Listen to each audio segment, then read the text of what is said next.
जय हिंद सभी बच्चों को। तो कैसे हैं आप सब? आई होप कि आप एकदम स्वस्थ होंगे, मस्त हो जाएंगे। काय गड़बड़ हो जा रहा है इसको।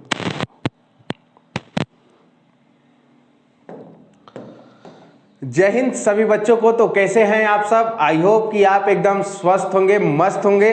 तो हो जाइए तैयार एक और इम्पोर्टेंट सेशन के लिए, क्योंकि आज लेके आया गया है आपके परीक्षा के लिए रामबाण, जो आपके एग्जाम के लिए बहुत ही इंपॉर्टेंट सेशन आज होने वाला है। क्या होने वाला है? आज हम लोग देखने वाले हैं class 12th math chapter 3 matrix, जिसको आप हिंदी में अव्याहू बोलते हो। आज उसको कंप्लीट वन शॉट में आज हम लोग उसको खत्म करने वाले हैं। जितने भी पॉइंट है मैट्रिक्स में, जितना भी थ्योरी है, सबको सिर्फ और सिर्फ एक वीडियो में हम लोग खत्म करने वाले हैं। तो आज का सेशन बहुत ही इंपॉर्टेंट है अगर आपको अपनी मंजिल तक जाना है। तो चलिए स्टार्ट करते हैं बिना देरी किए हुए। सबसे पहला स्लाइड आपके स्क्रीन पे, सबसे पहले समझते हैं मैट्रिक्स होता क्या है, ठीक है। उसके बाद इसके डिफिनीशन पे हम लोग आते हैं। देखो, मैट्रिक्स को ऑलवेज कैपिटल लेटर से हम लोग डिनोट करते हैं। किससे बेटा? ऑलवेज कैपिटल लेटर से। ऑलवेज कैपिटल लेटर, ए से जेड तक कोई भी लिख सकते हो। ऑलवेज कैपिटल लेटर से हम लोग डिनोट करते हैं। और जो मैट्रिक्स का शेप होगा वो होगा रेक्टेंगुलर एरी। क्या होगा? रेक्टेंगुलर टेबल की तरह होता है। देखो, जो मैट्रिक्स को हम लोग मैट्रिक्स को लिखते हैं कुछ आयताकार टेबल की तरह होता है, ठीक है, जिसको सिंबल से डिनोट करते हैं हम लोग कुछ ऐसे या इस सिंबल से, ठीक है। मैट्रिक्स को कैसे लिखते हैं हम लोग? इस सिंबल से हमने लिखा, ठीक है। अब आप देखते जाओ। अब इसके अंदर जो भी चीज, जो भी लिखोगे नंबर, वो मैट्रिक्स का क्या कहलाएगा? एलिमेंट्स कहलाएंगे, यानी तत्व कहलाएंगे। और लिखने का पैटर्न होगा बेटा, देखो लिखना है तो कहीं भी नहीं लिख देना है, यहाँ नहीं लिख देना है, यहाँ नहीं लिख देना है, यहाँ नहीं लिख देना है। उसका भी एक पैटर्न है। क्या पैटर्न है बेटा? तो इस लाइन को तुम लोग क्या बोलते हो जरा बताओ तो। इस लाइन को कौन सा लाइन बोलते हो? Horizontal line. कौन सा लाइन बोलते हो? हॉरिजॉन्टल लाइन, क्षैतिज रेखा, जिसको हम लोग लिखेंगे रो से। जिसको हम लोग क्या बोलेंगे? रो। तो ये R1 हो गया, ये R2 हो गया, ये R3 हो गया, ये R4 हो गया। 4 रो है, 4 हॉरिजॉन्टल लाइन है। पहला R1, R2, R3, R4। एक लाइन होता है वर्टिकल। क्या होता है बेटा? वर्टिकल, वर्टिकल लाइन, ठीक है, जिसको हम लोग बोलते हैं C1, C2, C3, C4। ये C1, C2, C3 क्या आ गया? C से बेटा कलम, कलम बोलते हो ना। वर्टिकल लाइन को हिंदी में क्या बोलते हैं? स्तंभ रेखा। तो वर्टिकल लाइन को तुम लोग बोलोगे कलम मैट्रिक्स में, और हॉरिजॉन्टल लाइन को क्या बोलोगे? रो। हॉरिजॉन्टल लाइन को हम लोग डिनोट करेंगे M से, और वर्टिकल लाइन को हम लोग डिनोट करेंगे N से। यहाँ तक बातें कंप्लीट हो गई होगी। मैट्रिक्स क्या है? एक रेक्टेंगुलर शेप है जिसके अंदर जो भी नंबर लिखे जाएंगे वो आपको एलिमेंट्स बोला जाएगा उस मैट्रिक्स का, ठीक है। लिखने का पैटर्न क्या होगा? तो रो और कलम के पैटर्न में लिखना है। जैसे यहाँ पे देखो, मान लो यहाँ पे लिख दिए हैं हमने 5। क्या लिख दिया बालक? 5। तो 5 जरा हम तुमसे पूछे कि बेटा बताओ वो 5 कौन से रो में है, कौन से कलम में है, ठीक है। कौन से रो में है, कौन से कलम में है, जरा देखो यहाँ पे कौन से रो में है, कौन से कलम में है। 5 कौन से रो में है, कौन से कलम में है। तो देख पा रहे होगे कि इसमें रो की संख्या कितना है? कोई बता देगा। रो की संख्या कितना है? रो की संख्या कितना है? 3। नहीं दिख रहा है? देखो अब और दिखेगा अच्छे से। पहला रो, दूसरा रो, तीसरा रो। कलम की संख्या कितना है? तो कलम की संख्या भी बना देते हैं। देखो कलम की संख्या, कलम की संख्या, ये C1 हो गया, ये C2 हो गया, ये C3 हो गया, ठीक है। रो और कलम दिख रहा है। कोई इसमें पूछे रो की संख्या कितना है? 3। कलम की संख्या कितना है? 3। तो वही जब रो और कलम आपको मालूम चल जाएगा ना, देखो इरेज कर रहे हैं यहाँ, इतना चीजें तो तुम समझ गए होगे।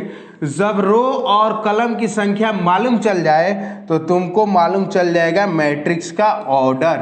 ऑर्डर बोले तो बेटा कोटि, ऑर्डर बोले तो कोटि। जब तुमको मालूम चल जाए कितना रो है कितना कलम है तो तुम मैट्रिक्स का क्या लिख सकते हो, कोटि लिख सकते हो, ऑर्डर लिख सकते हो। लिखने का पैटर्न क्या होगा, m इंटू n।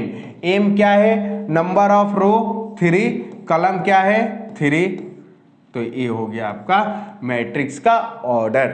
ठीक है, तो अब यहां 5 पूछे, 5 का स्थान क्या है, 5 का स्थान क्या है, पोजीशन क्या है, पोजीशन क्या है 5 का।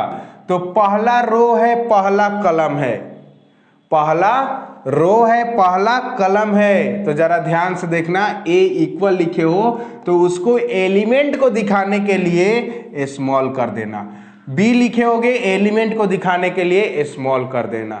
ठीक है, अब देखो पहला रो है पहला कलम है तो पहला रो पहला कलम, यानी इसको क्या पढ़ोगे A1 1। इसी को हम लोग लिखते हैं कुछ ऐसे AIJ। ठीक है, आइथ क्या बताएगा, रो पोजीशन। ध्यान से समझना, रो पोजीशन यानी कौन सा रो का पोजीशन है। जेथ क्या बताएगा, column position, column position, column position. Row ith क्या बताएगा, रो पोजीशन। जेथ क्या बताएगा, कॉलम पोजीशन। यानी A11 के जगह पे क्या लिखा है बालक, तो लिखा है 5। ठीक है, हम आपसे पूछ दे देखो A12 तो आप कहोगे कि सर इसका पैटर्न क्या होता है, AIJ, यानी I से रो का पोजीशन, J से कलम का पोजीशन। तो जरा देखते हैं, देखो इधर देखो, इधर देखो, रो J, रो कलम, पहला रो दूसरा कलम, पहला रो दूसरा कलम, पहला रो दूसरा कलम, कहाँ मैच हो रहा है 7 पे, तो 7 हो गया आपका A12 पोजीशन। A13 पोजीशन क्या हो जाएगा, देखो तो पहला रो तीसरा कलम, पहला रो तीसरा कलम, तो कौन सा नंबर मैच हो रहा है 6। अच्छा आपसे पूछ दे A32 क्या होगा, यानी तीसरा रो, चलते हैं तीसरा रो और दूसरा कलम, तो कौन सा नंबर मिला 0।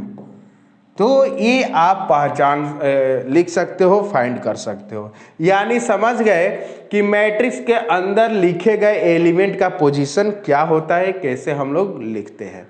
तो ऑर्डर तुमको मालूम चल गया।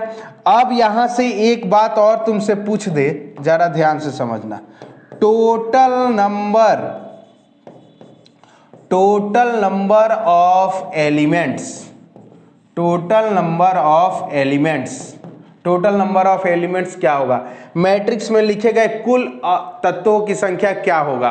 तो जो रो और कलम होगा ना उसको आपस में मल्टीप्लाई करके देख लेना क्या आ रहा है, तो टोटल नंबर ऑफ एलिमेंट्स हो जाएगा। यानी 1 2 3 4 5 6 7 8 9 ऐसे काउंट नहीं करना है, ऑर्डर मालूम रहेगा तो आप डायरेक्ट मल्टीप्लाई करके लिख देना, वो हो गया टोटल नंबर ऑफ एलिमेंट्स। तो यहाँ तक क्लियर होगा। यानी मैट्रिक्स को हम लोग डिनोट करते हैं कैपिटल लेटर से, उसके एलिमेंट को स्मॉल हो जाएगा, ऐसे डिनोट होता है एलिमेंट का पोजीशन। आई क्या होता है, जे क्या होता है, आई क्या होता है रो का पोजीशन, जे क्या होता है कलम का पोजीशन, एम क्या होता है नंबर ऑफ रो, एन क्या होता है नंबर ऑफ कलम। मैट्रिक्स को दिखाते हैं रेक्टेंगुलर शेप में। यहाँ तक अभी हम लोगों ने समझा और यहाँ तक किसी भी तरह की कोई परेशानी नहीं होनी चाहिए। अब आते हैं जरा आपके पीपीटी पे, पहला स्लाइड पे आते हैं। जो हमने जितने भी बातें बोली है पहले वहां तक पहुंचते हैं, उसके बाद आगे हम लोग समझते हैं। देखो मैट्रिक्स, ये जो डिफिनीशन हमने बोला, जो समझाया आपको वही चीजें लिखा गया है, कुछ अलग नया नहीं लिखा गया है। कोशिश करना ज़्यादा से ज़्यादा मेरी बातों को अच्छे से सुनने का, समझने का, क्योंकि ये जो पीपीटी देख रहे हो, पीडीएफ देख रहे हो, इसका हम लिंक वीडियो के डिस्क्रिप्शन में लगा देंगे, आप वहां से डाउनलोड करके खूब अच्छे से लिखते रहना। चलो मैट्रिक्स का डिफिनीशन क्या होता है, देखो एक रेक्टेंगुलर अरेंजमेंट होता है of m into n elements का, जो नंबर और कलम का अरेंजमेंट होता है। ठीक है, in the form of an ordered set of m row, each row consistent an ordered set of n column is called m into n, read by m by n। ये आपने definition में देखा। अब आता है कि मैट्रिक्स को दूसरा पॉइंट है, यही चीज ये हिंदी में लिखा गया है। अब आता है दूसरा पॉइंट कि मैट्रिक्स को कैसे लिखते हैं हम लोग, रिप्रेजेंट कैसे करते हैं, तो हो हमने आपको खूब अच्छे से बता दिया, वही स्क्रीन पे यहाँ पे होगा। देखो आगे वही स्क्रीन पे यहाँ पे होगा। देखो इसको क्या बोलते हैं, फर्स्ट रो फर्स्ट कलम, फर्स्ट रो सेकंड कलम, फर्स्ट रो थर्ड कलम, ऐसे डॉट डॉट जाएगा। फर्स्ट रो चल रहा है लेकिन कलम कौन सा हो गया है, एन। ठीक है, कलम कितना गया है नहीं पता। सेकेंड रो हो गया फर्स्ट कलम, सेकेंड रो सेकेंड कलम, ऐसे हम लोग मैट्रिक्स को दिखाते हैं। आपने अभी पूरे अच्छे से समझा, ठीक है। जरा इसका बता दो तो हम थोड़ा सा तुम्हारा कुछ चेक कर लेते हैं। इसका 2 1 a इक्वल 5 0 7 -3, इसका अगर ऑर्डर पूछे हम तो जरा जल्दी बताओ, जल्दी ऑर्डर बताओ इसका क्या होगा। तो तुम कहोगे कि सर ऑर्डर बताना है तो m इंटू एन कर देना है, यानी m इंटू एन कर देना है। ठीक है, m number of row 1 2 3, number of column 2 हो गया ना, 3 इंटू 2। जरा इसका बता दो तो, जरा इसका बता दो बाबू, शोना इसका बता दो, इसका बता दो, घबराना मत, उसका बता दो ऑर्डर। तो तुम कहोगे कि सर इसका ऑर्डर क्या होगा, तो गिनो ना गधा, इसमें रो कितना है, सिर्फ एक रो है। कलम कितना है, कलम 1 2 3, कलम कितना है 3, तो उसमें ऑर्डर क्या हो जाएगा 1 into 3। Total number of element 3, multiply करोगे टोटल नंबर एलिमेंट 6, 1 2 3 4 5 6। ठीक है, बाकी हम लोग जब क्वेश्चन करेंगे मैट्रिक्स का तो वहां बहुत सारे क्वेश्चन अलग अलग फॉर्मेट को मिलेगा। चलिए नेक्स्ट पॉइंट पीपीटी का क्या है कि ये जो कह रहा है कि मैट्रिक्स को ऑलवेज रिप्रेजेंट हम लोग कर सकते हैं ए इक्वल ए आई जे। ए क्या बताएगा, उस ए इक्वल ए आई जे, इसके अंदर लिखे गए एलिमेंट, आई जे क्या बताएंगे एलिमेंट, एम इंटू एन क्या होगा रो इंटू कलम। ठीक है, ये चीजें आपने ऑलरेडी देख लिया, उसी को उसके नीचे हिंदी में भी लिखा गया है।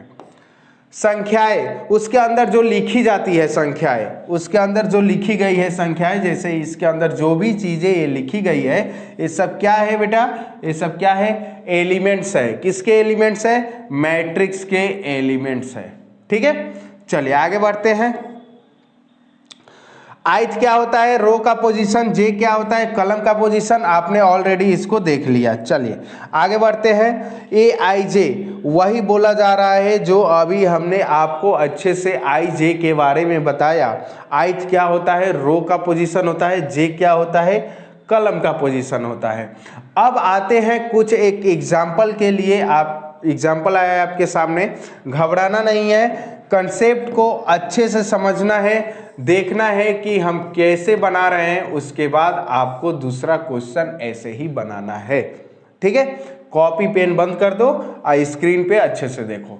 कह रहा है कि एक मैट्रिक्स बना दो भैया, क्या बना दो, एक मैट्रिक्स बना दो। कौन सा मैट्रिक्स, 3 इंटू 4 का। ओ माई गॉड, तो जरा देखो तो 3 इंटू 4 का मैट्रिक्स कैसे बनेगा, जिसमें 3 रो 4 कलम हो। देखो A11 A12 A13 A14, 4 कलम तक जाना था तो 4 कलम तक गए।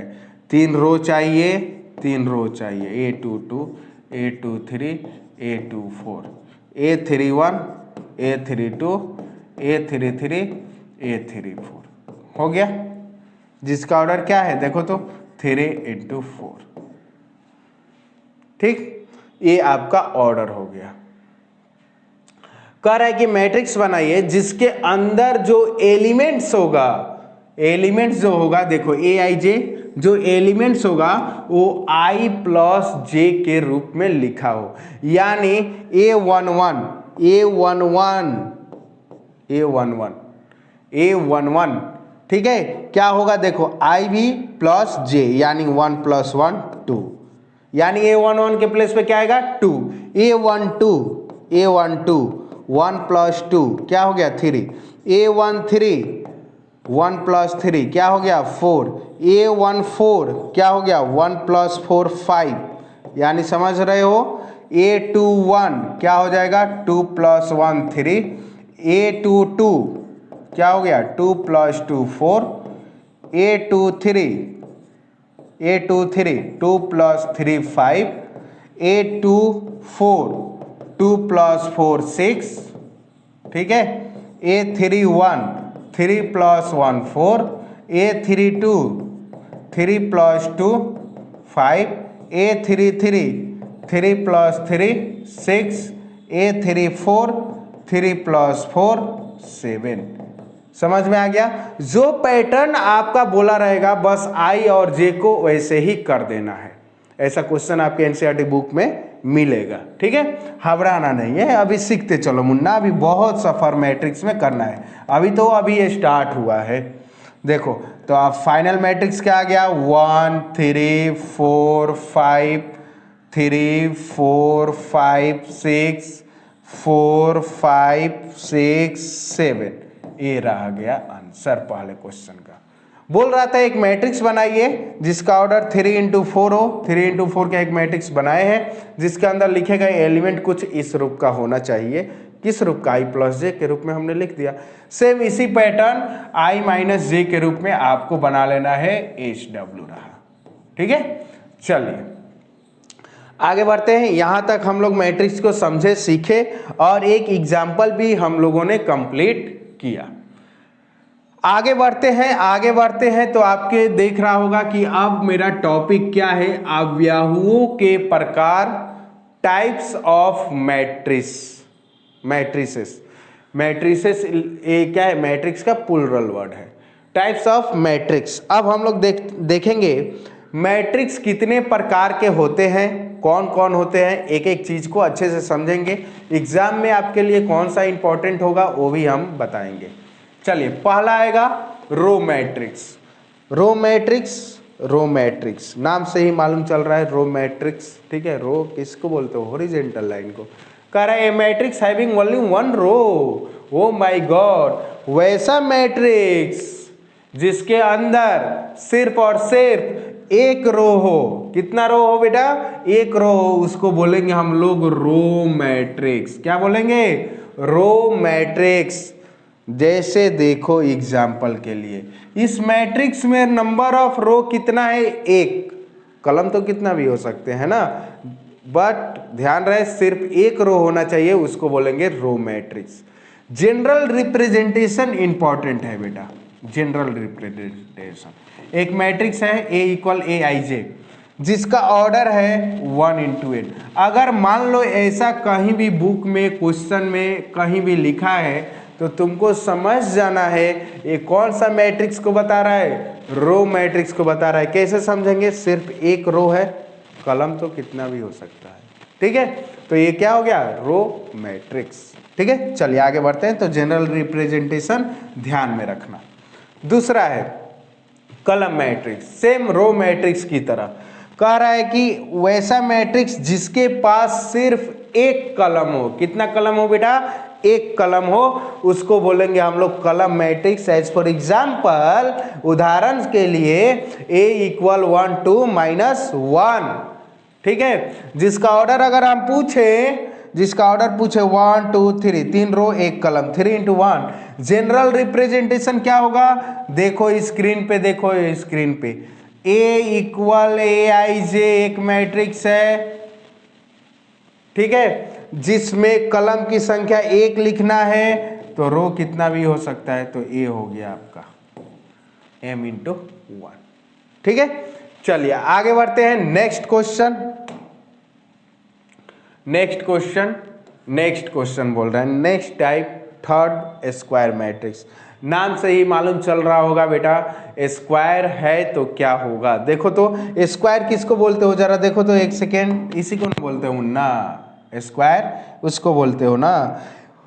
स्क्वायर किसको बोलते हैं, जिसका ऑल साइड्स क्या हो, इक्वल हो, ठीक है। तो कह रहा है कि ए मैट्रिक्स इन विच, एक ऐसा मैट्रिक्स जिसमें number of rows is equal to number of column. Number of row किसके इक्वल हो जाए, नंबर ऑफ कॉलम के, तो उस टाइप के जितना भी मैट्रिक्स होगा उसको हम लोग बोलेंगे स्क्वायर मैट्रिक्स। ठीक है, यानी m का वैल्यू n के वैल्यू के क्या होना चाहिए, इक्वल होना चाहिए। ठीक है, जैसे एग्जाम्पल के लिए मैट्रिक्स जो लिखा गया है, एग्जाम्पल के लिए जो मैट्रिक्स लिखा गया है इसका ऑर्डर क्या है बेटा, 3×3। तो ये कौन सा मैट्रिक्स हो गया, देखो A इक्वल एक मैट्रिक्स है Aij जिसका ऑर्डर है m×n, और जहाँ m का वैल्यू n के वैल्यू के इक्वल हो जाए इसी को हम लोग क्या बोलते हैं, स्क्वायर मैट्रिक्स। तो जिसका जनरल रिप्रेजेंटेशन अगर ऐसा कहीं पे लिखा है तो समझना है वो कौन सा मैट्रिक्स है, स्क्वायर मैट्रिक्स है। ठीक है, यहाँ तक क्लियर, कोई डाउट नहीं होना चाहिए बालक, क्योंकि तुम पढ़ रहे हो बिहार का गौरव बिहार स्कॉलर से। ठीक है, जहां लिखा जाता है सफलता का एक नया अध्याय, बस इसको लिखने के लिए आपको कुछ करना नहीं होगा, ज़्यादा हार्ड कुछ करना नहीं होगा। कंटिन्यू सेशन में आपको बस अटेंड करना है, बने रहना है। चलिए, स्क्वायर से निकलता है डायगोनल, स्क्वायर से निकलता है डायगोनल, स्क्वायर से क्या निकलता है बेटा, डायगोनल। देखो डायगोनल को हम लोग समझेंगे कैसे, कहेगा कि एक स्क्वायर मैट्रिक्स होना चाहिए, ध्यान से समझो। डायगोनल मैट्रिक्स होने के लिए पहले क्या होना चाहिए, स्क्वायर मैट्रिक्स। तो माइंड में ठनक गया कि m×n क्या, m और n क्या होगा, बराबर होगा, स्क्वायर मैट्रिक्स होना चाहिए। अब देखो कह रहा है कि जो डायगोनल एलिमेंट्स है, ध्यान से समझना, अब यहाँ एक चीजें आया है जो आपको हम बताने वाले हैं। देखो एक स्क्वायर मैट्रिक्स हमने लिख दिया 4 5 6 7 0 -5 2 1 5। ठीक है, ये क्या है बेटा, कौन सा मैट्रिक्स है, स्क्वायर मैट्रिक्स, ये आपने पढ़ा। ठीक है, अब देखो 4 का पोजीशन पूछ दे तो कहोगे A11, 0 का पोजीशन पूछ दे A22, 5 का पोजीशन पूछ दे 5 का तो कहोगे A33। देखो सिर्फ इतना ही हाईलाइट क्यों किए, जरा देखो इसके पोजीशन में आइथ का पोजीशन और जेथ का पोजीशन, जेथ पोजीशन आपस में क्या है, बराबर है। यानी देख रहे हो पहले में 1 1 2 2 3 3, तो जिसका आइथ और जेथ आपस में बराबर होता है इसी को हम लोग बोलते हैं बेटा डायगोनल एलिमेंट्स। इसको क्या बोलते हैं हम लोग, डायगोनल एलिमेंट्स। क्या बोलते हैं हम लोग, डायगोनल एलिमेंट्स बोलते हैं। ठीक है, विकर्ण वाले तत्व बोलते हैं। तो इसको नहीं बोलेंगे, ये नहीं कि कहना देखो ये देखिए सर ये स्क्वायर है तो ये विकर्ण हो गया तो ये भी होगा ये भी होगा, नहीं होगा। जिसका आइथ और जेथ आपस में बराबर होगा, यानी 1 1 2 2 3 3 4 4 यही ना बराबर होगा, तो इस वाले को हम लोग बोलेंगे कौन सा एलिमेंट, डायगोनल एलिमेंट्स। तो समझ में आ गया, डायगोनल एलिमेंट्स समझ में आ गया। अब आते हैं हम लोग डायगोनल मैट्रिक्स पे। देखो कह रहे हैं कि स्क्वायर मैट्रिक्स में लिखा गया, कोई स्क्वायर मैट्रिक्स हो जिसमें लिखा जाए सिर्फ और सिर्फ डायगोनल एलिमेंट्स, बाकी रेस्ट क्या हो, जीरो हो, बाकी रेस्ट क्या हो, जीरो हो, तो इस टाइप के मैट्रिक्स को हम लोग बोलेंगे डायगोनल मैट्रिक्स। समझ रहे हो, जिसके डायगोनल में कुछ ना कुछ एलिमेंट लिखा जाए और बाकी जो बच गया नॉन डायगोनल मैट्रिक्स वो सब का सब क्या हो, जीरो हो, तो इस टाइप के मैट्रिक्स को बोलेंगे डायगोनल मैट्रिक्स। जरा देखो यहाँ पे मैट्रिक्स को डिनोट करेंगे A equal Aij, m×n, m बराबर n, स्क्वायर हो गया, यहाँ तक स्क्वायर हो गया। Aij कहाँ पे जीरो है, Aij कहाँ पे जीरो है, यहाँ जीरो है, यहाँ जीरो है, यहाँ जीरो है, यहाँ जीरो है, यहाँ जीरो है, यहाँ जीरो है। कहाँ कहाँ जीरो है, जरा ध्यान से देखो, जहाँ i का वैल्यू j के बराबर नहीं है वहाँ वहाँ जीरो है। यानी इस पोजीशन को क्या बोलते हो, A12, इस पोजीशन को A13, तो आई जे के कहाँ इक्वल है, 1 2 के इक्वल नहीं है, 1 3 के इक्वल नहीं है, इसको भी देखो A23 2 3 के इक्वल नहीं है, इसको भी देखो A21 2 1 के इक्वल नहीं है। तो जहाँ जहाँ ए आई जे इक्वल 0 है, कहाँ जहाँ आई जे के बराबर नहीं है और इस रूप में लिखा जाए तो यही होगा डायगोनल मैट्रिक्स का रिप्रेजेंटेशन। वही डिफिनीशन बोल रहा है कि a square matrix is called diagonal matrix if all the elements except those is the leading diagonal are 0। Diagonal elements को छोड़ के बाकी सब क्या हो जाए, 0, तो उसको हम लोग बोलते हैं डायगोनल मैट्रिक्स, जिसका रिप्रेजेंटेशन हमने बता दिया। और डायगोनल रिप्रेजेंट करने का, जैसे इसी को रिप्रेजेंट करना है तो कुछ नहीं, आपको ऐसे लिख देना है डायगोनल को शॉर्ट में और ब्रैकेट लगा के कॉमा दे के लिखना है। ध्यान रहे, कॉमा दे के, अगर कॉमा नहीं देते हो तो ये कॉमा नहीं दोगे, ऐसे लिख दोगे तो ये रो मैट्रिक्स बन जाएगा। ठीक है, चलिए आगे बढ़ते हैं। स्क्वायर के बाद डायगोनल कंप्लीट हुआ और डायगोनल के बाद आते हैं हम लोग स्केलर। तो स्केलर का डिफिनीशन बोलता है भैया बाबू कि इसको पहले डायगोनल होना चाहिए। क्या बोलता है डिफिनीशन, कि इसको पहले डायगोनल होना चाहिए। तो डायगोनल होने के लिए देखो तो 5 6 7 ऐसा ही ना होगा, और डायगोनल होने के लिए पहले क्या होना चाहिए, स्क्वायर। तो स्क्वायर भी हो गया, डायगोनल भी हो गया। ठीक है, अब कहता है कि स्केलर होने के लिए उसके डायगोनल एलिमेंट्स एक जैसे होने चाहिए। डायगोनल एलिमेंट क्या होना चाहिए, एक जैसे होना चाहिए। जैसे 5 0 0 0 5 0 0 0 5, देखो तो डायगोनल एलिमेंट क्या हो गया, एक जैसे है। तो इसी को हम लोग बोलते हैं क्या, स्केलर मैट्रिक्स। क्या बोलते हैं हम लोग, स्केलर मैट्रिक्स। इसका रिप्रेजेंटेशन कैसे होगा, देखो एक मैट्रिक्स होगा जिसको हम लोग बोलेंगे ए आई जे, जहाँ एम जिसका ऑर्डर होगा m इंटू एन, m बराबर n। ठीक है, ए आई जे इक्वल 0, कहाँ कहाँ 0, जहाँ i इक्वल नॉट j, ये यहाँ तक ये डायगोनल है। फिर ए आई जे इक्वल लिखना k मतलब एक नंबर जो सेम हो, कहाँ, जहाँ i का वैल्यू j के मान के इक्वल है। ऐसा लिखा रहेगा, तब आपको समझना है कि ये कौन सा मैट्रिक्स है, स्केलर मैट्रिक्स है। ठीक है, आइए आते हैं अब आपके पीपीटी पे। देखो scalar matrix, a diagonal matrix A equal a i j is called scalar matrix if all the diagonal elements are equal. लिख दिया ना, अभी हमने समझाया, इज कॉल्ड स्केलर मैट्रिक्स, जिसका एग्जाम्पल आपके सामने है, रिप्रेजेंटेशन ऑलरेडी हमने आपको बता दिया। चलिए नेक्स्ट बढ़ते हैं, नेक्स्ट टाइप। एकदम प्यार से सीखते चलना है, समझते चलना है। मैथ को तो तुम धुआं धुआं कर दोगे, एग्जाम में बैठोगे पेपर को ऐसे आग लगा दोगे। ठीक है, चलिए आगे बढ़ते हैं। आइडेंटिटी और यूनिट मैट्रिक्स क्या होता है, देखो आइडेंटिटी बोलता है, आइडेंटिटी मैट्रिक्स, कि आइडेंटिटी मैट्रिक्स होने के लिए उसको सबसे पहले स्केलर होना पड़ेगा, और स्केलर होने के लिए डायगोनल होना पड़ेगा। ठीक है, डायगोनल होने के लिए स्क्वायर, यानी सबसे पहले हम एक ही जगह पे आपको सब क्लियर कर दे रहे हैं। देखो जरा ध्यान से समझना, 5 5 ज़्यादा आ गया, चलो कोई बात नहीं। 2 - 1 7 6 9 और ये हो गया 8। ये क्या है बेटा, ये है स्क्वायर, स्क्वायर मैट्रिक्स, सबको एक जगह पे तुमको कर दे रहे हैं। ठीक है, इसके बाद आएगा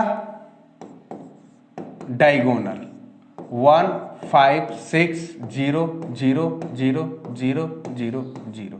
ये क्या आ गया बेटा, ये आ गया आपका डायगोनल, सबको आपको एक जगह कर दे रहे हैं, डायगोनल मैट्रिक्स। चलिए इसके बाद उठते हैं, इसके बाद क्या आ जाएगा, C इक्वल, कह रहा है कोई डायगोनल एलिमेंट एक जैसा हो तो उसको हम लोग बोल देते हैं स्केलर मैट्रिक्स। क्या बोल देते हैं, स्केलर, स्केलर मैट्रिक्स। ठीक है, अब आते हैं, आगे बढ़ते हैं। कह रहा है कि स्केलर हो बट सिर्फ और सिर्फ स्केलर हो बट सिर्फ उसके डायगोनल में क्या लिखा हो, 1 लिखा हो, सिर्फ और सिर्फ 1। ध्यान रहे, 2 नहीं, 3 नहीं, 3 3 लिखा रहेगा स्केलर हो जाएगा, 2 2 लिखा रहेगा स्केलर हो जाएगा, सिर्फ और सिर्फ क्या हो, 1। इसी को बोलते हैं आइडेंटिटी मैट्रिक्स। तो ए रहा बेटा आपका चारों मैट्रिक्स, ए स्क्वायर हो गया, ए डायगोनल हो गया, ए स्केलर हो गया और ए आइडेंटिटी हो गया। तो चारों मैट्रिक्स आपके सामने हैं स्क्रीन पे, आप चारों को एक जगह पे अच्छे से समझ सकते हो।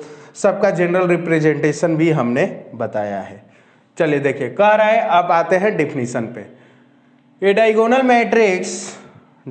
Matrix is called identity matrix whose diagonal element unit only 1। Unity क्या होना चाहिए, सिर्फ और सिर्फ एक लिखा होना चाहिए, उसी को हम लोग कौन सा मैट्रिक्स बोलेंगे, आइडेंटिटी बोल लो या यूनिट मैट्रिक्स बोल लो। ठीक है, जिसका जनरल रिप्रेजेंटेशन क्या हो जाएगा, देखो इसका general representation A equal a i जे। अपने से लिखने का प्रयास करो क्योंकि पीपीटी में तो लिखा ही है। ठीक है, आप वहां से तो डिस्क्रिप्शन में खोल के पीडीएफ अच्छे से देख सकते हो, फिलहाल अपने से लिखने का प्रयास करो। ए आई जे इक्वल क्या होगा, 0, जहाँ आई जे के इक्वल नहीं होगा, और ए आई जे इक्वल होगा 1 जहाँ आई जे के इक्वल होगा। बस हो गया, यही है बेटा आइडेंटिटी मैट्रिक्स का रिप्रेजेंटेशन। ठीक है, चलिए आगे बढ़ते हैं। Next type null matrix. नाम से ही मालूम चल गया, नाम से ही कोई चीजें मालूम चल जाती है।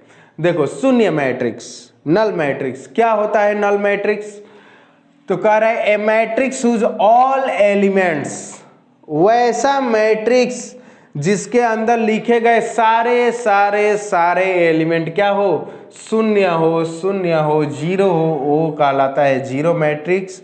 जैसे आपके स्क्रीन पे आप देख रहे हो, इसका भी ऑर्डर 2 into 2 है, इसका भी ऑर्डर 3 into 3 है, जिसके अंदर सारे लिखे गए एलिमेंट्स क्या है, 0 0 0 0। तो इसलिए जीरो मैट्रिक्स है, कोई बड़ी बात है नहीं। चलिए आगे बढ़ते हैं। अपर ट्राइंगुलर मैट्रिक्स, ऊपरी त्रिभुजाकार अव्याहु।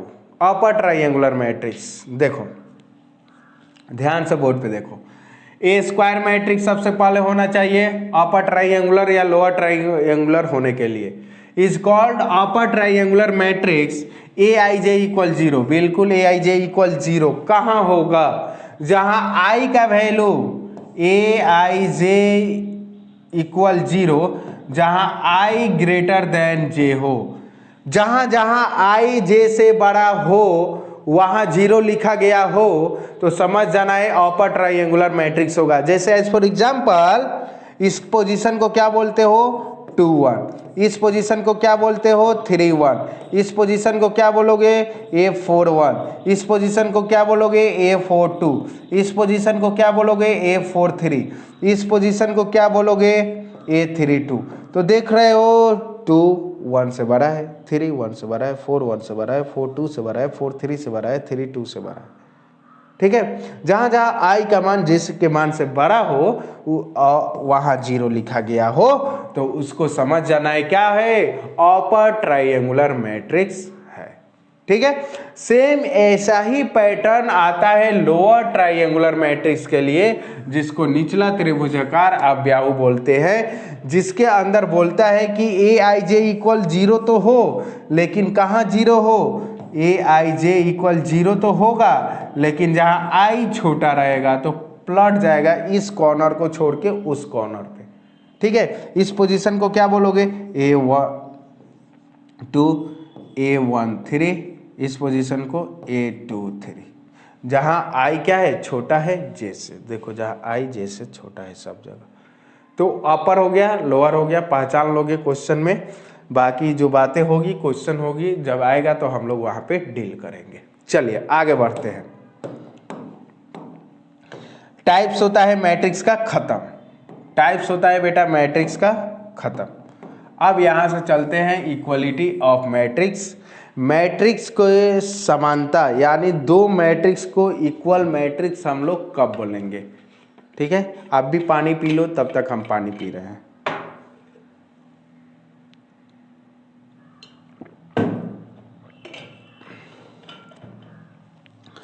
चलिए देखते हैं इक्वलिटी ऑफ मैट्रिसेस, यानी दो मैट्रिक्स को तुम इक्वल मैट्रिक्स कब बोलोगे, समान मैट्रिक्स कब बोलोगे। तो कह रहा है कि टू मैट्रिक्स इक्वल मैट्रिक्स तब होगा, दो मैट्रिक्स इक्वल मैट्रिक्स तब होगा, जैसे देखो यहाँ दो मैट्रिक्स दिया गया है, A equal a i j m into n, B equal b i j r into s, कोई ऑर्डर है उससे मतलब नहीं रखना है। आर इक्वल बराबर होगा कब, कब बराबर होगा, जब m का वैल्यू r के वैल्यू के इक्वल है। जब m का वैल्यू r के वैल्यू के इक्वल हो जाए, n का वैल्यू s के वैल्यू के इक्वल हो जाए। जब m का वैल्यू r के इक्वल हो जाए, n का वैल्यू s के इक्वल हो जाए। कहने का मतलब क्या हुआ बेटा, दो मैट्रिक्स को बराबर मैट्रिक्स तब बोलेंगे जब नंबर ऑफ रो की संख्या पहले का दूसरे के बराबर हो, कॉलम की संख्या पहले का दूसरे के बराबर हो। यानी कहने का क्या मतलब हुआ, दो मैट्रिक्स बराबर कब होगा, जब दोनों का ऑर्डर समान होगा। और जैसे ही ऑर्डर समान हुआ, क्रॉसपॉन्डिंग एलिमेंट, आ जाओ पेज पे, ज्यादा सुनो मत, देख भी लिया करो। एक्स वाई जेड डब्ल्यू, दो मैट्रिक्स लिखे हैं, ऑर्डर बोलो 2 इंटू 2, ऑर्डर बोलो 2 इंटू 2, ऑर्डर बराबर, ऑर्डर बराबर, यस, दोनों मैट्रिक्स भी बराबर, ए बराबर बी।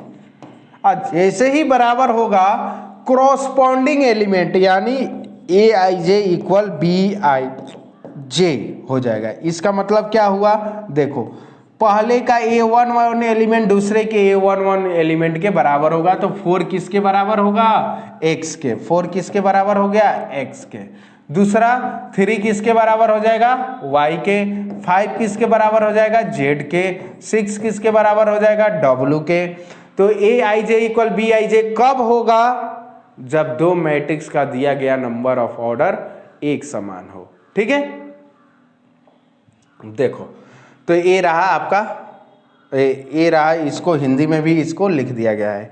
यहाँ पे एक नोट है, आप देखो यहाँ पे कह रहा है two matrix A and B are equal, जब इक्वल हो A equal B, otherwise you write A not equal B. अगर और इक्वल नहीं होगा तो आप लिख देना ए नॉट इक्वल बी। जैसे मान लो यहाँ पे लिख दे हम, देखो ए इक्वल 5 6 2 5 3 0, बी इक्वल 7 6 2 1, दोनों का ऑर्डर इक्वल है, नहीं है, तो ए बराबर नहीं होगा बी के। बस यही नोट में बोल रहा था। चलिए आगे बढ़ते हैं, नेक्स्ट स्लाइड। चलिए देखिए आगे आ गया है क्वेश्चन, एग्जाम्पल है, कह रहा है फाइंड एक्स वाई जेड डब्ल्यू। इक्वल मैट्रिक्स का एग्जाम्पल है, एक्स वाई जेड डब्ल्यू का आंसर बताना है क्या होगा। देखो इसको सॉल्व कैसे करेंगे, आपको पता है पहले मैट्रिक्स का ऑर्डर क्या है बेटा, एक ही एलिमेंट है ना, ये तो क्या है 2 इंटू 2, दूसरे का क्या है 2 इंटू 2, तो तुम आसानी से लिख सकते हो A11 एलिमेंट यानी x माइनस वाई किसके इक्वल हो जाएगा, -1 के, 2x प्लस जेड किसके इक्वल हो जाएगा 15 के, 2x माइनस वाई किसके इक्वल हो जाएगा 0, 3z प्लस w किसके इक्वल हो जाएगा 13। पहले जब भी ऐसा क्वेश्चन पूछे इक्वेशन बना लेना। जैसे ही मान लो ये इक्वेशन बना, जैसे ही ये इक्वेशन बना, ये हो गया नर्सरी क्लास का क्वेश्चन, बच्चा वाला क्वेश्चन कहने का मतलब। अब यहाँ से तो एक्स वाई का वैल्यू निकाल सकते हो, निकाल सकते हो ना। देखो इन दोनों इक्वेशन को घटा दो, पहला और तीसरा, पहला और तीसरा, तो यहाँ लिखो फ्रॉम फर्स्ट एंड थर्ड। ठीक है, पहला equation x minus y equal -1, 2x minus y equal 0, घटा देंगे -x -1, तो x इक्वल आ गया 1। जब x इक्वल 1 हो गया, x इक्वल 1 हो गया या 1 रखोगे 2 उधर जाएगा घटेगा, z इक्वल 15 में से 2 घटा दोगे 13, x इक्वल 1 हो गया तो 2 उधर जाएगा -2 तो y इक्वल आ जाएगा +2 क्योंकि y भी इधर माइनस में है। जब z इक्वल आ गया 13 तो 13 में 3 से मल्टीप्लाई करोगे 39 और उधर जाके घट जाएगा 13 - 39 26 -26 तो ये हो गया W का वैल्यू -26। लो सबका वैल्यू निकल गया। अब एग्जाम में ऐसा क्वेश्चन पूछेगा, दो मैट्रिक्स कहेगा इक्वल है, ठीक है, एक्स वाई जेड का वैल्यू निकालो तो ए से निकालोगे। नोट क्या लिख रहा है जरा इसको देखते हैं। कह रहा है मैट्रिक्स एक दिया है 2 × 2 ऑर्डर का, एक दिया है 3 × 3 ऑर्डर का, आर नॉट इक्वल मैट्रिक्स। ये इक्वल मैट्रिक्स नहीं होगा, ये मत समझना ये भी जीरो मैट्रिक्स है, ये भी जीरो है तो इक्वल कर दिए, नहीं। इक्वल करने के लिए आपके पास ऑर्डर का सेम होना बहुत ही जरूरी है, होगा ही, ऑर्डर सेम होगा तो होगा, अदरवाइज नहीं होगा। चलिए अभी तक हम लोग सीखे मैट्रिक्स का डिफिनीशन, मैट्रिक्स के बारे में, फिर उसके बाद हमने देखा टाइप्स ऑफ मैट्रिक्स, फिर आया इक्वलिटी ऑफ मैट्रिसेस, फिर अब हम लोग सीखेंगे मैट्रिक्स में ऑपरेशन कैसे होता है, प्लस माइनस इनटू कैसे होता है, ठीक है। चलिए अगला है, अब हम लोग मैट्रिक्स का करने वाले हैं पोस्टमार्टम। तो सबसे पहले भैया पोस्टमार्टम करने के लिए औजार आपको मैथ्स में मिलता है, मैथ्स में आता है प्लस करना, जोड़ना, मैट्रिक्स को कैसे जोड़ना है, ठीक है, मैट्रिक्स को कैसे जोड़ना है। लेके चलते हैं सादा पेज पे, देखो 5 6 2 1 0 5 b equal 2 7 6 2 5 1 find a plus b। निकालो, तब तक निकल रहा है दूसरा question. a equal 5 6 2 7 1 0 b equal 7 6 2 1 0 -2 find a plus b। दो क्वेश्चन हमने लिया है, तो एडिशन करने के लिए, जोड़ने के लिए ध्यान से सुनो, मैट्रिक्स को जोड़ने के लिए सबसे पहली बात कि दोनों का ऑर्डर समान होना चाहिए तो जुड़ेगा, नहीं तो नहीं जुड़ेगा। तो देखो तो इसका ऑर्डर क्या है 3 × 2, इसका ऑर्डर क्या है 2 × 3, भैया जुड़ेगा, इसमें a प्लस b नहीं निकल पाएगा, ठीक है। तो ऑर्डर जोड़ने के लिए सबसे पहले क्या होना चाहिए, a प्लस b करने के लिए सबसे पहले दोनों का ऑर्डर होना चाहिए, 2 × 3 और ये हो जाएगा 2 × 3। ऑर्डर समान है, जोड़ सकता है। जोड़ने के लिए क्या है कि देखो यहाँ a प्लस b जोड़ना है, यहीं पे लिख दे रहे हैं, देखो a प्लस b जोड़ना है तो पहले मैट्रिक्स का aij, दूसरे मैट्रिक्स का aij, क्रॉसपॉन्डिंग एलिमेंट एक दूसरे से जुड़ेगा, क्रॉसपॉन्डिंग एलिमेंट एक दूसरे से जुड़ेगा, ठीक है, क्रॉसपॉन्डिंग एलिमेंट एक दूसरे से जुड़ेगा। यानी कहने का मतलब a11 दूसरे का भी a11 से जुड़ेगा, तो 5 और 7 12, 6 और 2 8, 2 और 0 2, 7 और 6 13, 1 और 1 2, 0 -2 -2, तो ये रहा a plus b।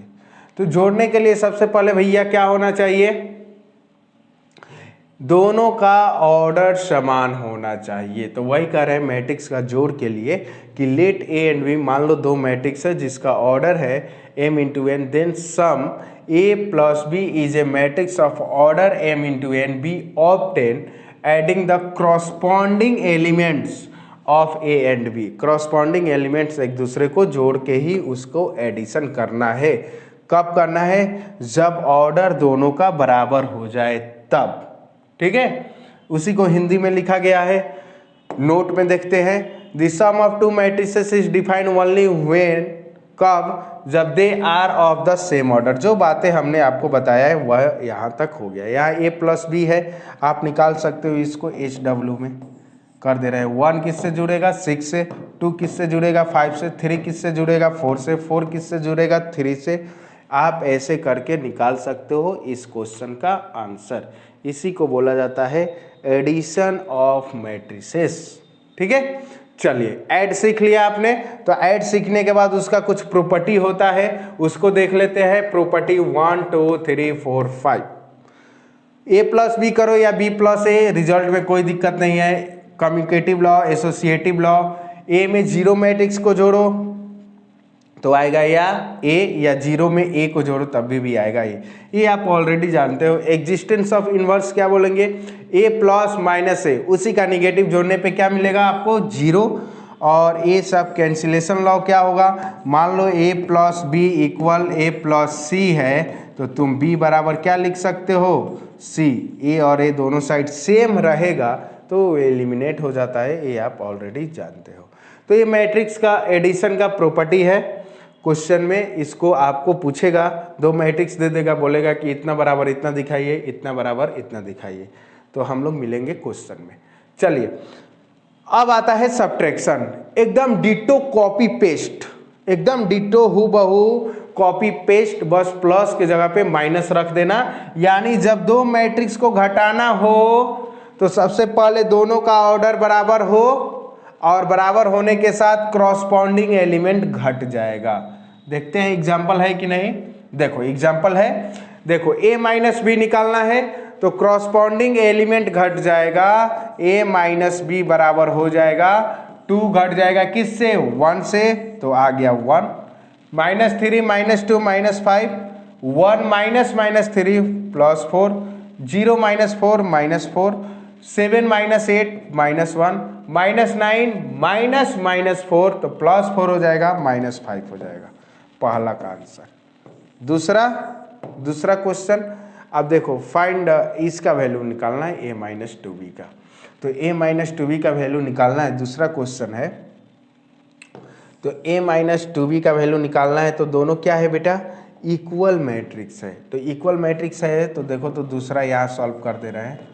Equal matrix है तो a प्लस 4 किसके इक्वल हो जाएगा, 2a प्लस 2 के इक्वल हो जाएगा। इक्वल मैट्रिक्स बराबर है दोनों, तो हम लोग एलिमेंट a11 के इक्वल किए।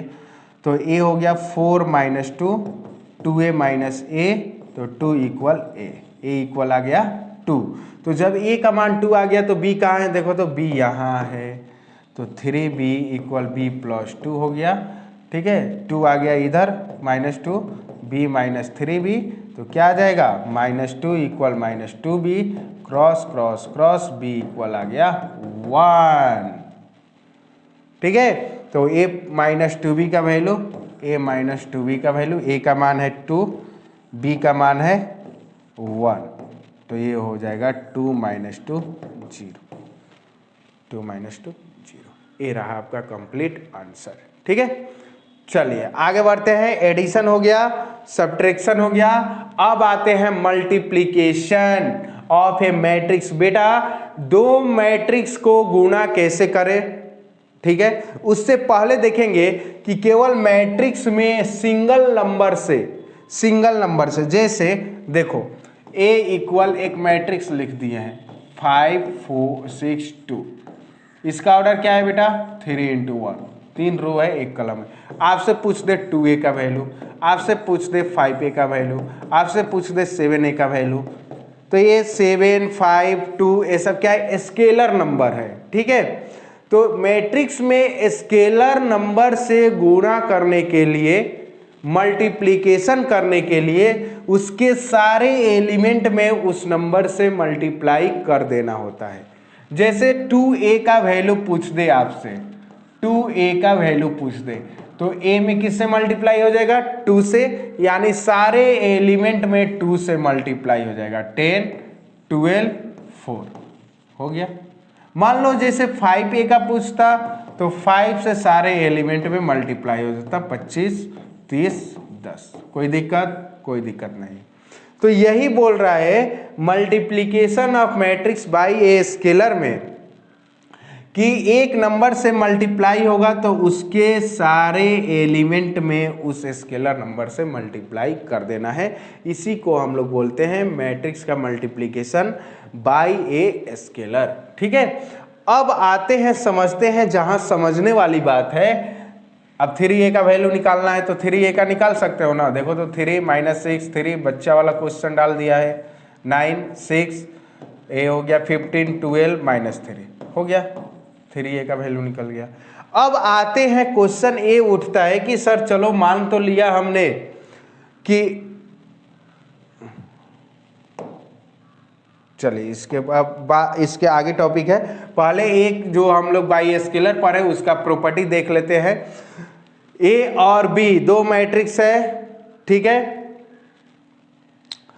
दो मैट्रिक्स है, तो हम उस प्रॉपर्टी बाई स्केलर का अगर के से मल्टीप्लाई करना है, के से मल्टीप्लाई करना है, के ए प्लस बी निकालना है, यानी मान लो 2 × a + b पूछे तो उसके अलग अलग मल्टीप्लाई करके निकाल लेना है। जैसे के प्लस के बी, के से अब ए में सब में मल्टीप्लाई होगा, के से अब बी में सब में मल्टीप्लाई होगा। तो ये मैट्रिक्स का आपके पास कुछ प्रॉपर्टी है जो बाई स्केलर सिर्फ सिंगल नंबर से मल्टीप्लाई करते हैं उसका। और एक बात ध्यान रखने वाली यहाँ प्रॉपर्टी है, property number 5 i × a, i × a, आई शायद बताना आपको टाइप्स में भूल गए। आई से ही डिनोट करते हैं आइडेंटिटी मैट्रिक्स को, आइडेंटिटी मैट्रिक्स को। आइडेंटिटी मैट्रिक्स क्या होता है बेटा? आइडेंटिटी मैट्रिक्स क्या होता है? आई मतलब यूनिट मैट्रिक्स भी बोल सकते हो, दोनों एक ही बात है। आइडेंटिटी मैट्रिक्स 1 0 0 1 ये इकलौता ऐसा मैट्रिक्स है जिसके मैट्रिक्स अगर किसी मैट्रिक्स से में इससे मल्टीप्लाई करते हो तो उसमें किसी भी तरह का चेंजिंग नहीं आता है। तो देखो i × a इक्वल क्या है? a। तो ये रहा प्रॉपर्टी बाई ए स्केलर। अब आते हैं बाई ए स्केलर सीखने के बाद, बाई ए स्केलर सीखने के बाद अब आते हैं हम लोग कि दो मैट्रिक्स को आपस में मल्टीप्लाई कैसे करें। बहुत ही इंपॉर्टेंट है। अब आराम से तुम क्या करो, शांति से बैठ जाओ कॉपी और पेन बंद करके, ठीक है। और जितना चीज सिखा रहे हैं पहले उसको सीखना, तब जाके तुम इस मल्टीप्लिकेशन समझ पाओगे। नहीं तो फिर कहोगे कि सर किधर से किधर घुसा दिए आप, हमको समझ में नहीं आ रहा है, ठीक है। a = 5 6 7 2 1 0, b = 3 2 1 6 7 0, a × b। देखो जैसे एडिशन में बताया गया कि दो मैट्रिक्स को ऐड कब करेंगे, तो सबसे पहला पॉइंट कि उसका ऑर्डर बराबर होना चाहिए। ठीक वैसा ही सबसे पहले इसमें ऑर्डर पे ध्यान देना पड़ेगा। तो पहले मैट्रिक्स का, फर्स्ट मैट्रिक्स का नंबर ऑफ कॉलम, दूसरे मैट्रिक्स का, सेकेंड मैट्रिक्स का नंबर ऑफ रो आपस में बराबर होना चाहिए। तब ऑर्डर जो होगा उसका ऑर्डर दोनों मैट्रिक्स का, पहले मैट्रिक्स का कॉलम दूसरे मैट्रिक्स का रो आपस में बराबर हो, तब बेटा समझ लेना मल्टीप्लिकेशन पॉसिबल है,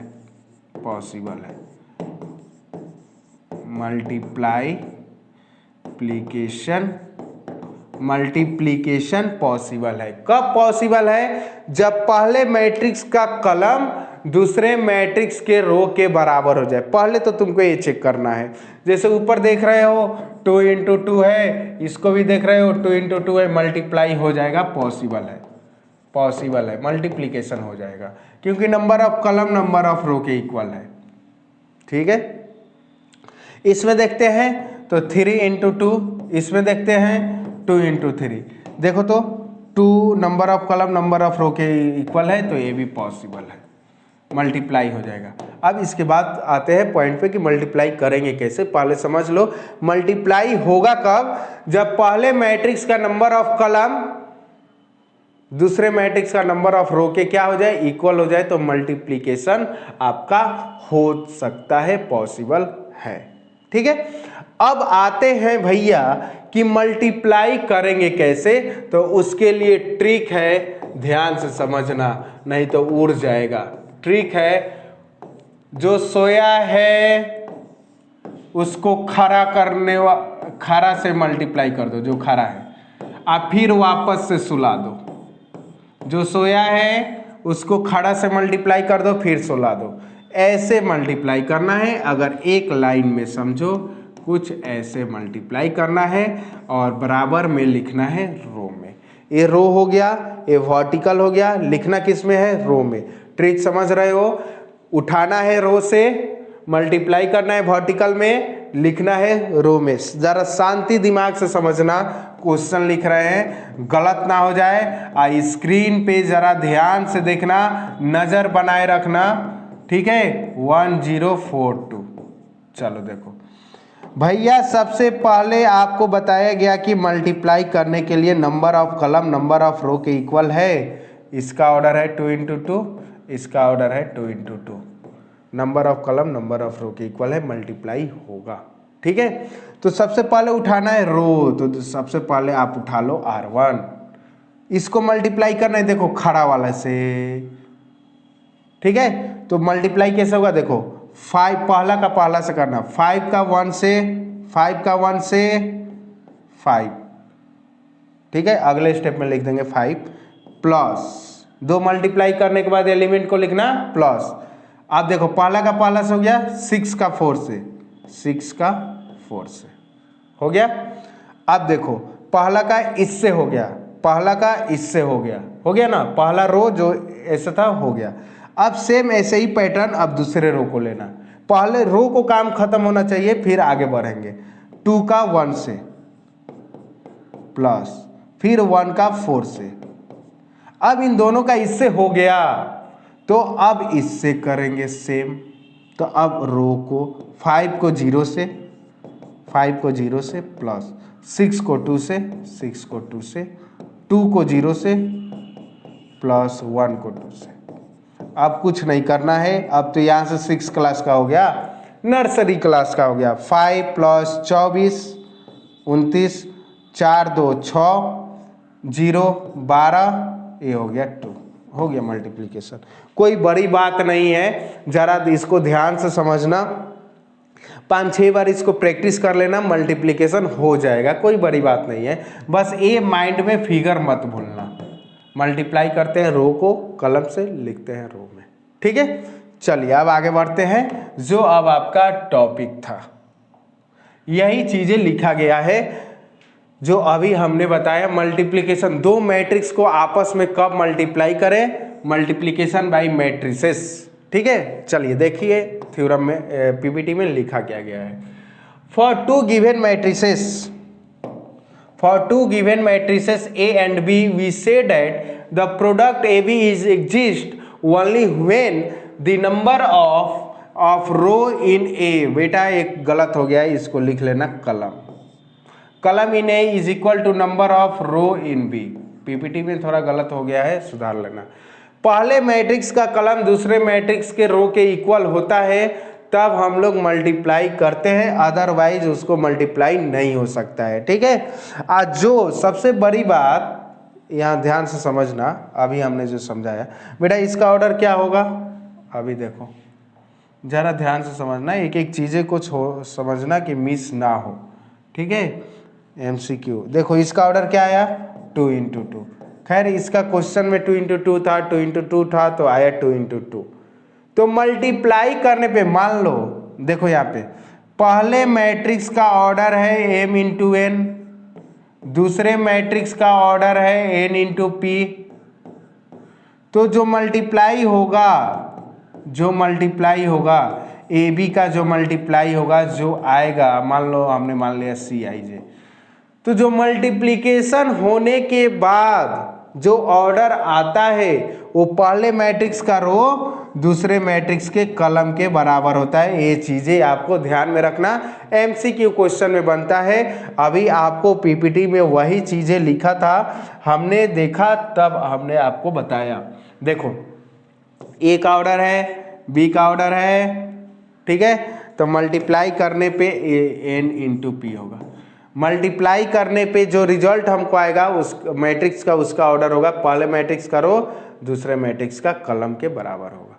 ठीक है, यहाँ तक कोई दिक्कत? मल्टीप्लाई कैसे करेंगे दो मैट्रिक्स को? पहले का कॉलम दूसरे के रो के बराबर हो, मल्टीप्लाई करने का ट्रिक आपके सामने है। फिर जो ऑर्डर आता है निकल के वो पहले मैट्रिक्स का रो दूसरे मैट्रिक्स के कॉलम के बराबर होता है। चलिए आगे बढ़ते हैं। For two given matrix A and B, कुछ कंडीशन है उसको अच्छे से देखते हैं। ए बी में एग्जिस्ट एंड बी ए में not B exist, why not? क्या लिखा है जरा देखो यहाँ पे। A 6 7 2 1 5 0, B 3 2 1 5 6 2। देखो इसका ऑर्डर क्या है? 3 इंटू 2, इसका क्या है? 2 इंटू 3, 2 इंटू 3।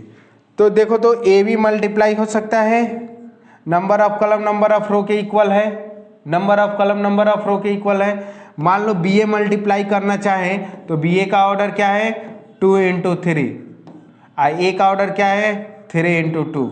तो क्या ए बी मल्टीप्लाई हो सकता है? Number of column number of row के इक्वल है। जरा ध्यान से समझना, हमने पूछा क्या ए बी मल्टीप्लाई हो सकता है, तो number of column number of row के इक्वल है, यस ए बी मल्टीप्लाई हो सकता है। क्या बी ए मल्टीप्लाई हो सकता है? तो बी का ऑर्डर पहले आएगा, ए का ऑर्डर बाद में जाएगा, तो number of column number of row के इक्वल है, तो बी ए भी हो सकता है। तो केस में A B and B A both में not exist, A B and B A both में एग्जिस्ट। देखो 4 नंबर अभी क्लियर हो गया कि हो सकता है जब दो मैट्रिक्स दिया हो तो ए बी भी निकल जाए और बी ए भी निकल जाए। बात समझ रहे हो ना? अगर दो मैट्रिक्स दिया है तो 4 नंबर पॉइंट तुम्हारा करेक्ट हो सकता है, करेक्ट होगा। हो सकता है कि ए बी भी निकल जाए, बी ए भी निकल जाए। ठीक है, अब देखो दूसरा एग्जाम्पल ले रहे हैं, जरा ध्यान से समझना। ये चारों पॉइंट क्या लिखा गया है वही बता रहा है। A equal 5 6 3 2 1 7, B equal 2 3 5 1। Number of row, number of इसका ऑर्डर क्या हो जाएगा? 3 इंटू 2। ऑर्डर क्या हो जाएगा? 2 2 इंटू 4 6 3 0। इसका ऑर्डर क्या हो जाएगा बेटा? 2 इंटू 4। अब देखो number of column number of row के इक्वल है। अब क्वेश्चन का पैटर्न बदला है, number of column number of row के इक्वल है तो ए बी मल्टीप्लाई हो जाएगा। क्या बी ए मल्टीप्लाई होगा? बी ए का ऑर्डर है बेटा 2 इंटू 4, ए का ऑर्डर है 3 इंटू 2।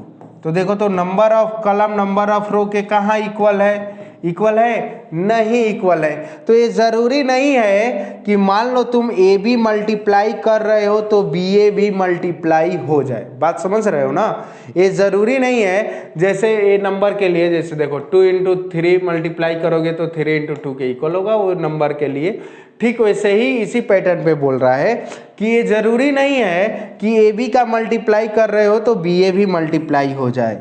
मल्टीप्लाई हो भी सकता है, मल्टीप्लाई नहीं भी हो सकता है। ए बी में एग्जिस्ट, ए बी एग्जिस्ट कर रहा है लेकिन बी ए एग्जिस्ट नहीं कर रहा है। ठीक है, ए भी हो सकता है कि बी ए में एग्जिस्ट एंड ए बी में नॉट बी एग्जिस्ट। ए भी हो सकता है कि बी ए एग्जिस्ट कर जाए, ए बी एग्जिस्ट कर जाए, ए बी एंड बी ए दोनों एग्जिस्ट ना करें। ठीक है, तो ये अलग अलग 4 पॉइंट है। आई होप कि आप समझ गए होंगे, हम जो समझाना चाहते थे पॉइंट वो आप अच्छे से समझ गए होंगे। चलिए आगे बढ़ते हैं नेक्स्ट पॉइंट के तरफ। नेक्स्ट मेरा पॉइंट क्या है? तो ये रहा बेटा मल्टीप्लिकेशन ऑफ मैट्रिक्स। जो अभी आपको इंग्लिश में था उसी को ये हिंदी में लिखा गया है। हाउ टू मल्टीप्लाई ट्रिक क्या है, लास्ट में वो ट्रिक हमने आपको बता दिया, रो और कॉलम वाला। चलिए आगे बढ़ते हैं। देखो फाइंड ए बी निकालो, डज बी ए एग्जिस्ट पूछ रहा है। क्या बी ए एग्जिस्ट करेगा? तो ए बी निकालने के लिए सबसे पहले देखो, अब यहाँ पे जिसको प्रैक्टिस करना है देखो 3 इंटू 2, ये हो गया 2 into 2। Number of column number of row के इक्वल है, यस मल्टीप्लाई होगा। मल्टीप्लाई होगा तो रो को कॉलम से मल्टीप्लाई करेंगे। 2 को -1 से -2, प्लस लिखते हैं ना साइन, माइनस है तो माइनस लग गया। 1 को 2 से 2, 3 को -1 से -3 प्लस 8, 4 को 2 से, फिर 1 को -1 से -1, 5 को 2 से 10, 2 को 3 से 6, -1 को +1 से -1, 3 को 3 से 9, 4 को 1 से 4, 1 को 3 से 3, 5 को 1 से 5। तो ये आ गया बेटा -4, 5, 9, 5, 8, ए बी हो गया। ए बी का वैल्यू निकल गया। क्या बी ए एग्जिस्ट कर रहा है? बी ए का ऑर्डर देखो क्या है, 2 × 2। ए का ऑर्डर क्या है? ए का 3 × 2। तो देखो तो बी ए एग्जिस्ट कर रहा है। नंबर ऑफ कलम नंबर ऑफ रो के इक्वल है? नहीं है। आप मल्टीप्लाई कर लो बी ए को ए से, बी को ए से, होगा ही नहीं। ठीक है, देखो तो जरा यहाँ पे दिखा दे रहे हैं। बी ए का मल्टीप्लाई करते हैं, -1, 2, 3, 1। ए का वैल्यू क्या है? 2, 3, 1, -1, 4, 5। ठीक है, 1 को 2 से करोगे, 3 को 3 से, अब 1 को किससे करोगे? ठीक है, तो ये रहा आपका कि बी ए एग्जिस्ट नहीं करेगा। नो, बी ए एग्जिस्ट नहीं करेगा। ए बी का मान निकल चुका है। चलिए अब आएंगे इसके प्रॉपर्टी पे। तो प्रॉपर्टी आप देख लो, इस सारे प्रॉपर्टी पे क्वेश्चन में वेरिफिकेशन क्वेश्चन इस पे पूछेगा। बोलेगा prove that A B not equal B A, prove that A B into C, A into B C. आपको ये सब दिखाना होगा। ये सब आप प्रॉपर्टी आपको क्वेश्चन में, इसको क्वेश्चन इससे पूछेगा। इस पे प्रूव करने के लिए जब क्वेश्चन आएगा एनसीईआरटी का, जब अगले सेशन में, तो उसको देखेंगे अच्छे से। चलिए आगे बढ़ते हैं। ऑपरेशन करने के बाद, प्लस माइनस इंटू करने के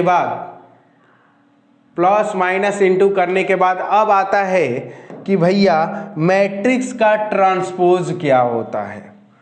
ट्रांसपोज ऑफ ए मैट्रिक्स का ट्रांसपोज होता क्या है? तो देखो, स्थानांतरण। Let A be m into n कोई मैट्रिक्स है। मान लो कोई मैट्रिक्स, यहाँ पे देखो ट्रांसपोज होता क्या है हम बता दे रहे हैं, यहाँ पे ध्यान से समझ लो। देखो 5, 7, 6, 2, 1, 5। ऑर्डर बोलो 2 × 3। तो कहता है कि भैया ट्रांसपोज को आप डिनोट करते हैं ए के पावर टी या ए के पावर सिंगल डैश से ट्रांसपोज को डिनोट करते हो। तो ट्रांसपोज करने के लिए रो को तुमको कलम कर देना है और कलम को तुमको रो कर देना है। बात एक ही हुआ। रो को कलम में बदल देना है, कलम को रो में बदल देना है, वो आपका हो जाएगा। देखो तो ए R1 है तो इसको बना दो बेटा C1 5, 7, 6। ए R2 है तो इसको बना दो C2 2, 1, 5। बस ऐसा रहेगा, ऐसे कर देना है। ऐसा सोया हुआ रहेगा उसको खड़ा कर दो, करते हो ना, जो सोया है उसको खड़ा कर दो।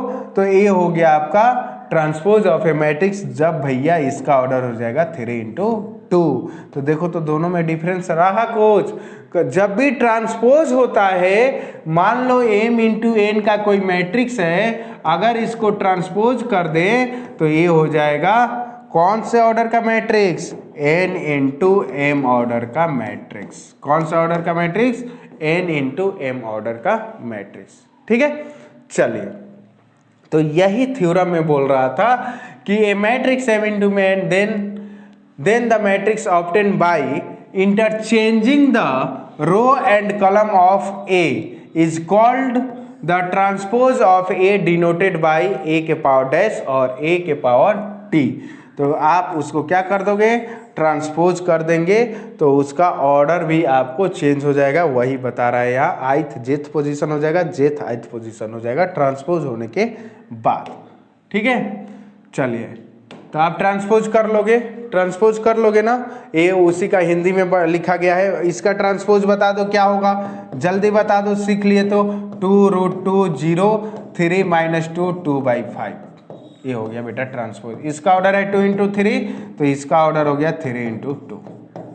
बोलो किसी तरह की समस्या नहीं होनी चाहिए, क्योंकि हम लोग बढ़ रहे हैं अपने मंजिल की तरफ। प्रॉपर्टी डबल ट्रांसपोज मान लो किसी मैट्रिक्स को तुमने किया डबल ट्रांसपोज, तो ए ट्रांसपोज रो बना दो कलम, कलम बना दो रो ट्रांसपोज। फिर मेरा मन किया कि फिर इसको ट्रांसपोज करे, मेरा मन किया कि फिर इसको ट्रांसपोज करे। तो जब भी डबल ट्रांसपोज का बात आ गया 1 5, फिर रो को कलम, कलम को रो। तो जब भी डबल ट्रांसपोज करना हो तो फिर से क्या आ जाएगा, वही मैट्रिक्स आ जाएगा। तो डबल ट्रांसपोज होगा तो वही मैट्रिक्स आपका आ जाएगा। ठीक है, चलिए for any two matrix A and B, A transpose A plus B का ट्रांसपोज करना हो तो ए को अलग ट्रांसपोज कर देना, बी को अलग ट्रांसपोज कर देना, दोनों एक आपका आंसर हो जाएगा। ए इज ए मैट्रिक्स, के इज ए स्केलर। अगर मान लो ए का वैल्यू दिया हुआ है 2a का ट्रांसपोज पूछ रहा है तो 2 को बाहर निकाल देना, केवल मैट्रिक्स का ट्रांसपोज करके मल्टीप्लाई कर देना। ये आपके एग्जाम के लिए बहुत इंपॉर्टेंट है। वो कहाँ है, अच्छा यहाँ है। ये आपके एग्जाम के लिए बहुत ही इंपॉर्टेंट है। अभी तक नहीं कि कितने बार आपके एग्जाम में ये पूछा जा चुका है। MVVI में कर लेना इसको, एकदम लड़का सब मार देता है। इसका ऑप्शन, पहला ऑप्शन रहता है A transpose dot B transpose, जो गलत हो जाता है। ए बी का ट्रांसपोज यानी दो मैट्रिक्स को मल्टीप्लाई करके ट्रांसपोज करो तो उसका वैल्यू पहले बी का ट्रांसपोज फिर डॉट ए का ट्रांसपोज करने पे इक्वल होगा। ठीक है, तो ये रहा आपका प्रॉपर्टी किसका, ट्रांसपोज ऑफ ए मैट्रिक्स का। तो इसी के साथ ट्रांसपोज भी होता है खत्म। आगे बढ़ते हैं, अगला point symmetric and skew symmetric matrix. Symmetric and skew symmetric matrix. अब हम लोग देखेंगे symmetric and skew symmetric matrix क्या होता है। ठीक है, जिसको हिंदी में बोलते हो सममित तथा विषम सममित मैट्रिक्स। देखो सबसे पहले बढ़ते हैं साइमेट्रिक मैट्रिक्स, सममित मैट्रिक्स। बोर्ड पे देखो, a square matrix A is said to be symmetric. अगर मान लो कोई ऐसा मैट्रिक्स हो जिसको ट्रांसपोज भी किए तो वही मैट्रिक्स आ गया, जिसको तुम ट्रांसपोज भी किए तो वही मैट्रिक्स आ गया, जिसको तुम ट्रांसपोज भी किए तो वही मैट्रिक्स आ गया, तो उसको हम लोग बोलेंगे साइमेट्रिक मैट्रिक्स। कोई भी चेंजिंग ना हो उसको बोलेंगे साइमेट्रिक मैट्रिक्स। अभी एग्जांपल आएगा आपके बाद, इसके बाद आएगा स्क्यू साइमेट्रिक मैट्रिक्स। तो कह रहे ट्रांसपोज तो करोगे लेकिन उसका मान क्या आ जाए, निगेटिव आ जाए, तो उसको हम लोग बोलेंगे स्क्यू साइमेट्रिक मैट्रिक्स। तो ए आई जे इक्वल ए जे आई। देखो ट्रांसपोज भी हुआ है, मान लो ट्रांसपोज हुआ है किसी मैट्रिक्स का तो ऑर्डर तो चेंज होगा ही, लेकिन दोनों में किसी भी तरह की कोई समस्या नहीं है, वैसा ही मैट्रिक्स आ गया है, तो इसको कौन सा मैट्रिक्स बोलेंगे, साइमेट्रिक। अगर ट्रांसपोज हुआ है लेकिन वो आ गया है निगेटिव में तो इसको बोलेंगे स्क्यू। कैसे मालूम चल रहा है ट्रांसपोज, देखो ना A11 मान लो यहाँ A12 है तो यहाँ 21 हो जाएगा, रो कॉलम आपस में बदल गया है। तो ट्रांसपोज होने के बाद वही मैट्रिक्स आ जाए साइमेट्रिक, ट्रांसपोज होने के बाद वही मैट्रिक्स आए बट निगेटिव में आए, उसको बोलेंगे हम लोग skew symmetric matrix, skew symmetric matrix. ठीक है, कल कोशिश करेंगे साइमेट्रिक और अगला सेशन में स्क्यू साइमेट्रिक का एक एक क्वेश्चन एग्जाम्पल पहले देकर ही सेशन को स्टार्ट किया जाएगा। खैर ये जब आएगा आपके पास, जब हम लोग क्वेश्चन करने वाले हैं अगले सेशन में ताबड़तोड़ 50 जितने भी क्वेश्चन, लगभग मैट्रिक्स हमको लग रहा है कि 50 से 60 MCQ क्वेश्चन बन सकता है आपके एग्जाम के 2010 से लेके 2026 तक। ठीक है, जितना भी MCQ क्वेश्चन होगा उसको लेके हम कल आएंगे तो उस सेशन में देखा जाएगा। अब साइमेट्रिक स्क्यू साइमेट्रिक के बाद इसके प्रॉपर्टी को देखते हैं जो आपको इस पे क्वेश्चन पूछा ही जाता है। ठीक है, बुक में prove that sum of two symmetric is a symmetric matrix. हम लोग ये प्रूफ करेंगे क्वेश्चन में कि दो साइमेट्रिक मैट्रिक्स का सम भी क्या होगा, साइमेट्रिक होगा। तो जितना भी प्रॉपर्टी है ये सब हम लोग इस सब पे क्वेश्चन कल करने वाले हैं। तो आपको फाइनल होता है मैट्रिक्स का जितना भी वन शॉट था, मैट्रिक्स में हम लोग क्या देखे, वन शॉट में जितना भी पॉइंट था, थ्योरी था, वो होता है समाप्त। ठीक है, नेक्स्ट सेशन बहुत ही इंपॉर्टेंट होने वाला है। अभी तक आप सीखे हो, समझे हो बातों को, तो अगले सेशन में जरा प्रैक्टिस करके आना। नेक्स्ट सेशन में 2010 से लेकर 2026 तक जितने भी एमसीक्यू क्वेश्चन बीएसईबी या सीबीएसई दोनों के लिए पीडीएफ अलग अलग लाएंगे। ठीक है, जितने भी आपके बोर्ड एग्जाम में क्वेश्चन पूछे गए होंगे उसको तबातोड़ रैपिड एंड फायर की तरह हम लोग सॉल्व करेंगे। तो एक आज का सेशन कैसा रहा है एक बार कमेंट करके ज़रूर बताइएगा। बाकी आपका जो सिलेबस है, जो हम पहले भी बता चुके हैं, आपको समय के अंदर समाप्त करके फिर हम लोग क्रैश कोर्स स्टार्ट करने वाले हैं। तो मिलते हैं नेक्स्ट सेशन में। रैपिड एंड फायर एमसीक्यू तबातोड़। अगर आपको भी टिक करना है, आंसर जल्दी करना है तो प्रैक्टिस करके ज़रूर आइएगा। Good night.